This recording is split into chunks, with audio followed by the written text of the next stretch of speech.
سامعین گرامی اس نے میٹنگ کی، جھوٹا الزام ہی صحیح امام پہ لگوا دوں۔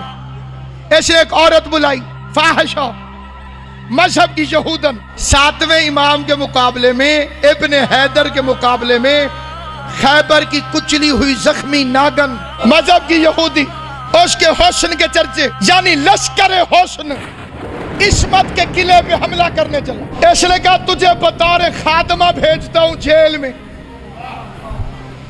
امام سے کہوں گے یہ کنیز بھیج رہا ہوں، آپ کیونکہ فرزند رسول ہیں، جیل میں خدمت کرے گی۔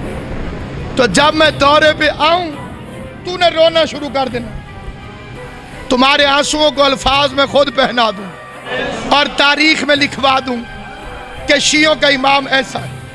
وہ امام کی خدمت کے لیے جیل میں آ گئی۔ دن گزرتے گئے، وقت گزرتا گیا۔ تقریباً 3 دن کے بعد بادشاہ نے دعوت عام کی، مورخ بلائے، ایک کیمرے والے، اس دور کا یہی میڈیا تھا، 200 مورخ ساتھ لے کے جیل میں آیا، جیل کا معائنہ کرنے لگا۔ باہر کھانستا رہا، وہ باہر نہیں آئی۔ داروغے کو حکم دیا تالا کھول۔ روشنی نے دبے پاؤں روزہ نے زندان میں قدم رکھی۔ بے غیرت بادشاہ نجس ارادوں کے ساتھ اندر آیا۔ کیا دیکھتا ہے؟ ایک طرف امام سجدے میں ہے، ایک طرف امام سجدے میں، ایک طرف کنیز سجدے میں۔ تاریخ اپنا سینہ کھول کے فکرہ صبح کے وقت محفوظ کر لے۔